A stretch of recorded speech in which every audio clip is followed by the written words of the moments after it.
నమస్తే, welcome to Suman TV. ప్రస్తుతం మనతో పాటు ఉన్నారు సర్టిఫైడ్ ఫైనాన్షియల్ ప్లానర్ ప్రసాద్ గారు. వారితో మాట్లాడదాం. నమస్కారం సార్. ఎస్, మ్యూచువల్ ఫండ్స్ ఖచ్చితంగా రిస్క్ అనేది ఒక ట్యాగ్ లైన్ లా ఉంటుంది అని అందరూ చెప్తూ ఉంటారు.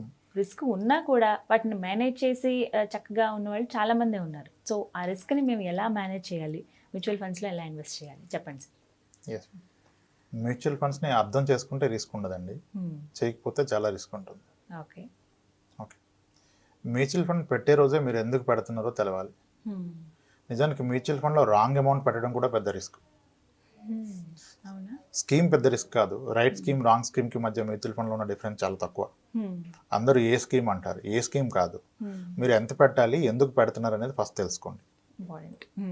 ఇప్పుడు యాంఫీ డేటా కానీ సెబీ డేటా కానీ అన్ని మీడియాస్లో ఈ రోజుకి మ్యూచువల్ ఫండ్లో 4-5% ఇన్వెస్ట్ చేశారని చెప్తున్నారు. కానీ పర్సనల్ నాకు ఎందుకు ఇంకా ఎక్కువ మంది చేసి ఉండొచ్చు అనిపిస్తుంది. ఎందుకంటే మా దగ్గరికి అప్రోచ్ అయిన క్లయింట్స్లో ప్రైమర్లీ ఐటీ వాళ్ళని చూస్తే out of 10 8 people already mutual fund invest చేసే వస్తున్నారు మా దగ్గరికి. వాళ్ళు ఇన్వెస్ట్మెంట్ స్టార్ట్ చేసి కూడా 2-3 ఇయర్స్ అయింది. ఇక్కడ వాళ్ళు చేస్తున్న మిస్టేక్ ఏంటంటే మ్యూచువల్ ఫండ్లో రిటర్న్స్ అండ్ మార్కెట్ రిస్క్ కన్నా మీరు wrong quantity of amount invest చేయడం పెద్ద రిస్క్. ఎంత చేస్తే బెటర్ సార్ చెప్పండి. ఎస్, ఎంత చేయాలంటే ఇప్పుడు టిపికల్గా నాకు అప్రోచ్ అయిన ఒక 100 మోర్ దెన్ 100 కస్టమర్స్ని హ్యాండిల్ చేస్తాను ఐటీ సెక్టర్. ఓకే, వీళ్ళలో నేను చూస్తే యావరేజ్ ఏజ్ మనకు అప్రోచ్ అయ్యే వాళ్ళంతా 31 years అండ్ అబౌవ్ టు 42 మధ్యలో ఉన్నారు. యావరేజ్ మీరు 34-35 పట్టుకోండి. 35 years ఉన్న వాళ్ళు నా దగ్గరకు వచ్చిన వాళ్ళు 10 మెంబర్స్లో 8 members minimum package 14 lakhs annual CTC ఉంటుంది. 14 lakhs క్వైట్ కామన్ అయిపోయింది. డిఫరెంట్ ఇండస్ట్రీస్లో ఏంటి, ఫార్మాలో ఒకలాగా అలా ఉన్నాయి, ఐటీలో అయితే 14 lakhs ఉంది. ఇప్పుడు 35 years ఏజ్లో ఉన్న వ్యక్తికి 14 lakhs యాన్యువల్ సిటీసీ ఉంది. ఇతను ఆల్రెడీ ఒక యాప్ ద్వారా మ్యూచువల్ ఫండ్ పెట్టాడు, ఇన్వెస్ట్మెంట్ చేశారు. ఆయన ఎంత చేశారంటే 10,000 రూపీస్ చేస్తున్నారు. 10,000 ఇది డీసెంట్ మనీ మీరు అనుకుంటున్నారు కదా, ఆయన కూడా అలాగే ఆబ్రామ్లోనే ఉన్నారు. ఓకే, నేనేమంటాను, ఐటీ సెక్టర్లో average salary hike, salary increase అనేది ఆన్ అన్ యావరేజ్ 12% వస్తుంది. ఓకే, 12% శాలరీ కనుక ఇయర్ ఆన్ ఇయర్ పెరిగితే మీ శాలరీ 7 yearsలో డబుల్ అవుతుంది. ఎవ్రీ 7 yearsకి డబుల్ అవుతుంది. కానీ వాళ్ళు జాబ్ చేంజ్ అయితే ఇంకా ఎక్కువ వస్తుంది. నా ఓన్ క్లయింట్స్ ఉన్నారు, దట్స్ ఓకే, 12% పట్టుకున్నాం. 12% యావరేజ్గా శాలరీ పెరిగితే 7 yearsలో సిటీసీ డబుల్ అవుతుంది. Okay, first point. 35 years ఏజ్లో ఉన్న వ్యక్తి 10,000 per month ఎస్ఐపి స్టార్ట్ చేశారు. ఓకే, లెట్స్ అజ్యూమ్ ఒక 10 years కంటిన్యూ చేశారు. 10,000 per month అంటే ఇయర్లీ 1.2 lakhs ఇన్వెస్ట్ చేస్తారు. 10 yearsలో 12 lakhs ఇన్వెస్ట్ చేశారు. ఓకే, అది కనుక 15% రిటర్న్ ఇస్తే ఈ 12 lakhs కాస్త 24 lakhs అవుతుంది. ఓకే, 24 lakhs అయితే డీసెంట్ మనీ ఈ రోజు మనం డిస్కస్ చేద్దాం. కానీ 10 years తర్వాత 2021లో ఇన్వెస్ట్మెంట్ స్టార్ట్ చేశారు. 2031కి ఆయన మనీ చూసారు, 24 lakhs ఉంది. కానీ 2021లో ఇతని శాలరీ 14 lakhs ఉంది. మనం ఇందాక అనుకున్న లెక్క ప్రకారం 7 yearsలో ఇతని శాలరీ ఎంత అవుతుంది, 28 lakhs అవుతుంది. 10 yearsలో అరౌండ్ 35 lakhs అవుతుంది. 35-40 lakhs శాలరీలో ఉన్న వ్యక్తికి అతని 10 years ఇన్వెస్ట్మెంట్ ఒక 20 lakhs ఇస్తే అది ఎలా ఉంటుందంటే 20 lakhs after 10 years is like is 5 months salary, 5-6 months salary. 5-6 months శాలరీకి పెద్ద వాల్యూ ఉంటుంది మన లైఫ్లో, ఉండదు కదా. సో అందుకనే దీన్ని పెద్ద అమౌంట్ లాగా ఫీల్ అవ్వరు. అప్పుడు అంత మనీ అక్యుములేట్ అయ్యాక కూడా సరదాగా ఒక కార్ డౌన్ పేమెంట్కి, ఒక వెకేషన్కి వాడేస్తారు. సో ఇన్వెస్ట్మెంట్ ఎప్పుడు గోల్ బేస్డ్ పెట్టాలి. గోల్ బేస్డ్ అంటే పర్పస్ ఆఫ్ ఇన్వెస్ట్మెంట్ ఏంటి, దానికి నాకు ఎంత కావాలి, ఏ ఇయర్లో కావాలి, దానికి ఇప్పటి నుంచి ఎంత పెట్టాలి, ఇది కనుక క్రమం ఫాలో అయితే మీరు అన్నట్టుగా రిస్క్ని అవాయిడ్ చేయొచ్చు.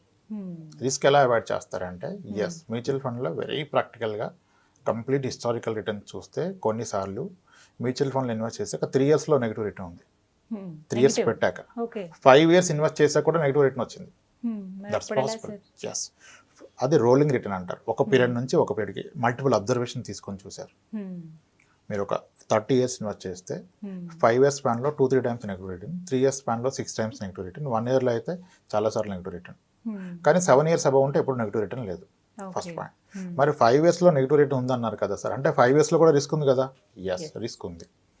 5 years తర్వాత నెగిటివ్ రిటర్న్ వచ్చిందంటే 2-3 yearsలో కూడా పాజిటివ్ ఉండొచ్చు, మళ్ళీ 5th yearలో నెగిటివ్ అవ్వచ్చు. ఇప్పుడు కోవిడ్ వల్ల మార్కెట్ పడిపోయినప్పుడు అంతకు ముందు ఇయర్ పాజిటివ్ ఉన్నాడు, కానీ ఇయర్ నెగిటివ్ రిటర్న్స్లోకి వెళ్ళిపోయాడు. ఎస్, మరి ఒక గోల్ బేస్డ్ ఇన్వెస్టర్కి ఈ రిస్క్ని ఎలా అవాయిడ్ చేయాలి, ఓకే, చాలా ఇంపార్టెంట్. మీరు ఎంత ఇన్వెస్ట్ చేయాలో కూడా ఫస్ట్ తెలుసుకోవాలి. ఎందుకు ఇన్వెస్ట్ చేస్తున్నారో తెలుసుకుంటే ఈ రిస్క్ని కంప్లీట్గా అవాయిడ్ చేయొచ్చు. ఎలా అవాయిడ్ చేయొచ్చు అంటే ఇప్పుడు ఒక 5 years పాప ఉంది ఒక అతనికి. ఓకే, అతను ఆ పాప యొక్క ఎంఎస్ ఎడ్యుకేషన్ కొరకు ఇన్వెస్ట్ చేస్తున్నాడు. ఇతను ఐటీ సెక్టర్ ఎంప్లాయ్. సో అతను క్లియర్ అండర్స్టాండింగ్ ఉంది, నేను మా పాపని ఎంఎస్ చేపిస్తాను, ఇక్కడ బీటెక్ చేపిస్తాను, ఎంఎస్కి యూఎస్ పంపిస్తాను అనుకున్నాను. ఆమెకి ఎంఎస్కి వెళ్ళడానికి ఇంకొక 17 years టైం ఉంది. 2021లో మనం మాట్లాడుతున్నాం. ఫస్ట్ ఆమెకి ఎంఎస్కి 17 years అంటే 2039లో లేదా 38లో ఎంత అమౌంట్ కావాలో ఫస్ట్ ఐడెంటిఫై చేయాలి. ఫస్ట్ అది ప్రైమ్ థింగ్. సో ఈరోజు ఎంఎస్ ఒక యావరేజ్ యూనివర్సిటీ, మరి స్టాన్ఫోర్డ్ అయితే 1.2 crore ఉంది. సరే, వేరే యూనివర్సిటీ ఒక 35 to 40 lakhs ఉంది. మరి వీళ్ళ పాప ఎంఎస్కి వచ్చినప్పుడు కూడా 40 lakhs ఉంటుందా? అది కూడా కౌంట్ చేసుకోవాలి. ఉండదు కదా, ఖచ్చితంగా ఉండదు. ఉండదు. So 10 years back same MS cost 14-15 lakhs ఉంటే ఈరోజు 30-35 అయింది. అంటే ఎవ్రీ 10 yearsకి డబుల్ అవుతుంది. సింపుల్. సో వీళ్ళ పాపకి ఇంకొక 18 years తర్వాత ఆమె ఎంఎస్కి వెళ్తే 10 yearsలో ఇప్పుడున్న 40 lakhs కాస్త 80 lakhs అవుతుంది. నెక్స్ట్ 8 yearsలో 80 కాస్త 1.3 crore 1.4 crore అవుతుంది.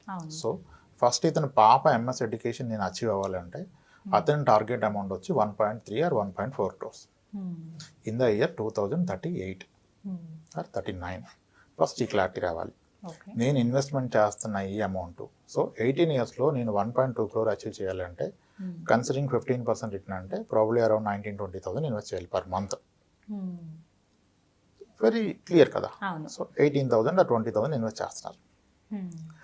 38లో గోల్ ఉంది, 37లో మార్కెట్ పడిపోతే ఏంటి పరిస్థితి? అప్పటికెల్లా 1.2 crore అయిపోయింది, మార్కెట్ 30-40% పడిపోయింది అనుకోండి, మీ 1.2 crore కాస్త సరాసరి వచ్చేసి 70 lakhs అయిపోద్ది కదా, 80 lakhs అయిపోద్ది కదా. అప్పుడు మరి పాపను చదివించడం ఆపలేరు మీరు. కాబట్టి గోల్ క్లియర్గా ఉన్నప్పుడు, ఎడ్యుకేషన్ గోల్ కానీ మ్యారేజ్ గోల్ కానీ ఉంటే మీ గోల్ పీరియడ్ కన్నా 3 years ముందే మీరు మీ మ్యూచువల్ ఫండ్ పైసలు తీసేయాలి. 3 years ముందుగానే మ్యూచువల్ ఫండ్ అమౌంట్ తీసి ఫిక్స్డ్ డిపాజిట్లో పెట్టుకోండి. ఎందుకు? మార్కెట్ ఎప్పుడు కరెక్షన్ అయినా సరే 2-3 yearsలో అయితే రికవర్ అయింది.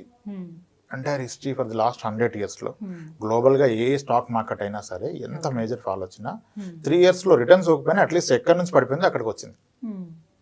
కానీ మీ గోల్ కన్నా 1 year ముందు పడిపోతే 1 yearలో రికవర్ అవ్వదు. సో 38లో కనుక మీకు టార్గెట్ ఉంటే 35లో మీరు 2035లో కంప్లీట్ అమౌంట్ తీసేయండి. గోల్ మార్కెట్ని మనం ముందు డిసైడ్ చేయలేం కదా సార్, ఒక్కొక్కసారి చేయలేం కనుకనే మనం ముందుగా తీస్తున్నాం. చేయగలిగితే ఎప్పటిదాకా పెరుగుతుంది అప్పుడు దాకా ఉంచుతాం కదా. Timing the market is never possible. Only the time spend in the market only give us the return. At the same time నాకు స్పెసిఫిక్ గోల్ ఉన్నప్పుడు దాని ప్రకారం రియాక్ట్ అయితే నేను కంప్లీట్గా అవాయిడ్ చేయొచ్చు. ఇప్పుడు నేను 18 years వరకు ఇన్వెస్ట్ చేస్తున్నప్పుడు 5 years తర్వాత నా మనీ డబుల్ అయితే కూడా నాకు ఉపయోగం లేదు, అది ఆఫ్ అయితే కూడా నాకు ఉపయోగం లేదు. నాకు మనీ కావాల్సింది 2038లో. అటువంటిది 37లో మార్కెట్ పడిపోతే చాలా డిఫికల్ట్ అసలు. సో 35లో మార్కెట్ పడిపోయింది అనుకోండి, ఇట్స్ ఓకే, ఇంకో 2 years కంటిన్యూ అయితే రికవర్ అవుతుంది. 35లో పీక్లో ఉంది అనుకోండి, ఐ షుడ్ ఎగ్జిట్. 35లో నేను 3 years ముందుగా ఏమంటారు, 37కి ఉండట్లేదు కదా, మనం 35లో బయటకు వచ్చేస్తాం. 3 years ముందు బయటకు వచ్చేయాలి. అది ఎప్పుడు మీ ఎడ్యుకేషన్ గోల్, మ్యారేజ్ గోల్ అయితే. సిమిలర్లీ అది మీ రిటైర్మెంట్ గోల్ అనుకోండి, మీరు బయటకు రావాల్సిన అవసరం లేదు. రిటైర్మెంట్ కొరకు 2 కోట్లు కూడబెట్టారు, మీరు 2 crores ఒకేసారి తిన్నారు కదా. మార్కెట్ 50% పడిపోతే మీ 2 crores కాస్త 1 crore అయింది అనుకోండి, అయినా ప్రాబ్లం లేదు. రిటైర్మెంట్ తర్వాత మీరు దాని నుంచి మంత్లీ 1 lakh తీసుకుని తింటారు కానీ మొత్తం అమౌంట్ ఒకసారి తీసుకోరు కదా. సో గోల్ని బట్టి మీరు మ్యూచువల్ ఫండ్ చూజ్ చేసుకొని దానికి అలా రియాక్ట్ అవ్వాలి. ఇంకా నేనేం చెప్తానంటే, మార్కెట్ 15% ఇస్తే పాసిబిలిటీ ఉన్నా సరే 12% ఇస్తేనే మీరు గోల్ ప్లాన్ చేసుకోండి. అప్పుడు ఏమవుతుంది, 15కి 12%కి మధ్య డిఫరెన్స్లో మీరు ప్లాన్ చేసిన దానికన్నా 3 years ముందే ఆల్మోస్ట్ మీరు గోల్ రీచ్ అయిపోతారు. సో ఎగ్జిట్ అయిపోతుంది. సో నిజంగా ఇది చాలా బాగుంది సార్ ఈ పాలసీ. అండ్ దాంతోపాటు ఏంటంటే, ఇంత ఫస్ట్ మనం మాట్లాడుకున్నట్టు రిస్క్ గురించి ఆలోచించి చాలామంది ఆగిపోతూ ఉంటారు. బట్ ఇందులో కూడా రిస్క్ కాకుండా ఆ రిస్క్ని కూడా మనం మేనేజ్ చేసుకోవచ్చు. ఇందులో ఇంకా ఏమైనా ఇంపార్టెంట్ పాయింట్స్ ఉన్నాయి సార్ మ్యూచువల్ ఫండ్స్కి సంబంధించి? ఫస్ట్ థింగ్ మేడం అన్నట్టుగా, ఎప్పుడు కూడా రాంగ్ అమౌంట్ ఇన్వెస్ట్ చేస్తే that is wrong investment. Wrong amount అంటే ఏ ఉద్దేశంతో అంటున్నారు? గోల్ ఐడెంటిఫై చేసుకొని దానికి ఎంత కావాలో అంత పెట్టాలి. కానీ ఇప్పుడు భోజనం పెడతానని పిలిచేసి 3 spoons ఏదో పెట్టామనుకోండి, ఎలా ఉంటుంది? సరిపడా భోజనం పెట్టాలి కదా. ఇప్పుడు గోల్ అంటే కూడా గోల్ ఫుల్ఫిల్ అవ్వాలి. ఇప్పుడు చాలా మంది ఉంటారు, ఫోన్ చేసేసి మనం ఒక 5,000 SIP స్టార్ట్ చేద్దామండి, చూద్దాం. చూసి ఏం చేస్తారు? 5,000తో మీరు ఏం చేయగలుగుతారండి? 5,000తో మీరు 10 years పెడితే పెట్టింది 6 lakhs, అది మా అంటే 12 lakhs అవుతుంది. 12 lakhsతో కూతురు పెళ్లి చేస్తారా, కొడుకు ఎడ్యుకేషన్ చేస్తారా, మీ రిటైర్మెంట్ అయిపోతుంది. సో ఇప్పుడు మళ్ళీ ఇంకోటి, ₹1,00,000 వచ్చే వ్యక్తి 5,000 SIPలో పెట్టాడంటే మిగిలిన డబ్బులన్నీ ఏం వేస్ట్ చేయడు ఆయన. ఇంకో దగ్గర ఇన్వెస్ట్ చేస్తాడు. అంతే. కానీ ఆ ఇన్వెస్ట్మెంట్కి ఈ ఇన్వెస్ట్మెంట్కి ఉన్న డిఫరెన్స్ ఏంటి, ఏది బెటర్ అనేది ఐడెంటిఫై చేయట్లా. ఇప్పుడు 10,000 ఎస్ఐపిలో పెడుతున్నాడు, 10,000 గోల్డ్ స్కీమ్లో పే చేస్తున్నాడు, 1,50,000 సుకన్య సమృద్ధిలో పర్ ఇయర్ పే చేస్తున్నాడు, 1.5 lakh పీపీఎఫ్లో పెడుతున్నాడు, ఓకే, రియల్ ఎస్టేట్లో పెట్టాడు, అన్నిట్లో పెడుతున్నారు. కానీ ఇతను అన్ని కంపేర్ చేసి చూసుకోవట్లేదు దేంట్లో ఎంత పర్సెంటేజ్ వస్తుంది. మీ పీఎఫ్లో 7.1 వస్తే మ్యూచువల్ ఫండ్స్లో మీకు 14 వస్తున్నప్పుడు ఆల్రెడీ మీరు ఎక్స్పీరియన్స్ అయ్యారు, 4 yearsగా పెడుతున్నారు. మరి ఇంకా పీఎఫ్లో 15,000 పెట్టి ఇక్కడ 5,000 పెడితే ఎలా? సుకన్య సమృద్ధిలో 21 years ఉంటారని చెప్పి 7.6%కి పెడుతుంటే అది స్టార్ట్ అయింది 9.2లో, ఇప్పుడు 7.6కి వచ్చింది. చాలా మంది అప్పుడున్న 9.2 ఉంది అనుకున్నారు, లేదు కదా. పిఎఫ్ కూడా ఇంట్రెస్ట్ తగ్గిపోతే నెక్స్ట్ క్వార్టర్ తగ్గిస్తున్నారు, ప్రాబబ్లీ 6.9 రావచ్చు. ఆల్రెడీ ఒకసారి అనౌన్స్మెంట్ చేసి మళ్ళీ బ్యాక్ తీసుకున్నారు. సో మ్యూచువల్ ఫండ్స్ ని మనం అర్థం చేసుకుంటే రిస్క్ ని కూడా ముందు అర్థం చేసుకోవాలి. అసలు కంగారు పడి ఇన్వెస్ట్ చేయొద్దు. ముందు ఎందుకు ఇన్వెస్ట్ చేస్తున్నారు, అది గోల్ ఎప్పుడు వస్తుంది, దానికి ఎంత కావాలి, అంత రావాలంటే ఎంత పెట్టాలి, సో దానికి ఎలా రియాక్ట్ అవ్వాలి. 2 yearsలో మార్కెట్ పడిపోయినా పెరిగినా మీరేం చేయడానికి లేదు. ఇప్పుడు ఏ గోల్ లేదనుకోండి, ఒక ఎగ్జాంపుల్ చెప్తాను. అతను ఎందుకు పెడుతున్నారో తెలియదండి. అందరు చెప్పారు మ్యూచువల్ ఫండ్ బాగుంది, ₹1,00,000 పెట్టేసాడు. ఈరోజు ₹1,00,000 పెట్టాడు, మార్కెట్ అద్భుతంగా చేసింది. అతను 1,00,000 కాస్త 1,40,000 అయింది. ఇప్పుడు లాస్ట్ 1 yearలో అదే అయింది.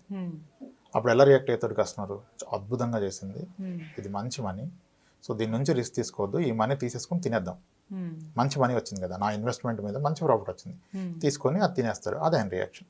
సెకండ్ పర్సన్ పెట్టాడు, ఏం పెరగలేదు, అక్కడే ఉంది, 1 lakh ఉంది. అప్పుడేమనుకుంటాడు, 1 year ఉండే ఉపయోగం లేదు, ఎక్కడ పెట్టుకున్నా 4% వచ్చేది, ఎస్బీఐలో పెట్టేసుకున్నా 5% వచ్చేది, ఇక్కడ ఏం ఉపయోగం లేదు, తీసేస్తాడు. థర్డ్ కేస్, 1 year తర్వాత 1 lakh కాస్త 96,000 అయిపోయింది. ఇంకొక సెకండ్, ఒక నిమిషం కూడా ఆలోచించారు, తీసేస్తారు, ఉపయోగం లేదు, తీసేస్తారు. అదే ₹1,00,000 ఆయన పెట్టింది ఒక 10 years తర్వాత ఉన్న ఒక గోల్ గురించి పెట్టారు. అప్పుడు ఎంత తీస్తారు? ఇప్పుడు పాప మ్యారేజ్కి ఇన్వెస్ట్ చేశాడు, సార్ పడిపోయింది అన్నాడు అనుకోండి నా దగ్గరికి వచ్చి, సార్ మరి పడిపోతే మీకు ఎందుకండి, ఇప్పుడు ఏం పాపకు పెళ్లి చేస్తున్నారా మీరు? 10 ఏళ్ళకి పెళ్లి చేయట్లేదు కదా, డబ్బులు ఎందుకు మీకు? అది పెరిగినా అవసరం లేదు, తగ్గినా అవసరం లేదు, మనం పెట్టింది ఎప్పుడు మనం ఇప్పుడు ఆలోచించాల్సిన అవసరమే లేదు. రైట్. సో ఈ విధంగా అర్థం చేసుకుని మరి మేనేజ్ చేస్తే అందులో ఉన్న రిస్క్ ని కూడా మనం పర్ఫెక్ట్గా మేనేజ్ చేయొచ్చు. నెగిటివ్ రిటర్న్స్ ఉన్నప్పటికి కూడా మీ గోల్ క్లియర్గా ఆన్ డాట్ రాసుకోవాలి. ఈ ఇన్వెస్ట్మెంట్ పెట్టే పర్పస్ 2032లో నాకు ఫిబ్రవరి మంత్లో కావాలి, అప్పుడు నాకు కావాల్సిన అమౌంట్ 80 lakhs. సో 12% రిటర్న్ వస్తే ఎస్ఐపిలో పెట్టాల్సింది ఈ 26,000 or 28,000. అప్పుడు గోల్ ఖచ్చితంగా రీచ్ అవుతారు, దాన్ని బెటర్గా మేనేజ్ చేయగలుగుతారు. రైట్, చాలా క్లియర్గా చెప్పారు sir. Thank you so much అండి. నమస్తే. థ్యాంక్స్ అండి. చూసారు కదా, ఇది వాళ్ళ వీడియో. ఈ వీడియో కనుక మీకు నచ్చినట్టయితే లైక్ చేయండి, షేర్ చేయండి, కామెంట్ చేయండి, మా ఛానల్ని సబ్స్క్రైబ్ చేసుకోండి.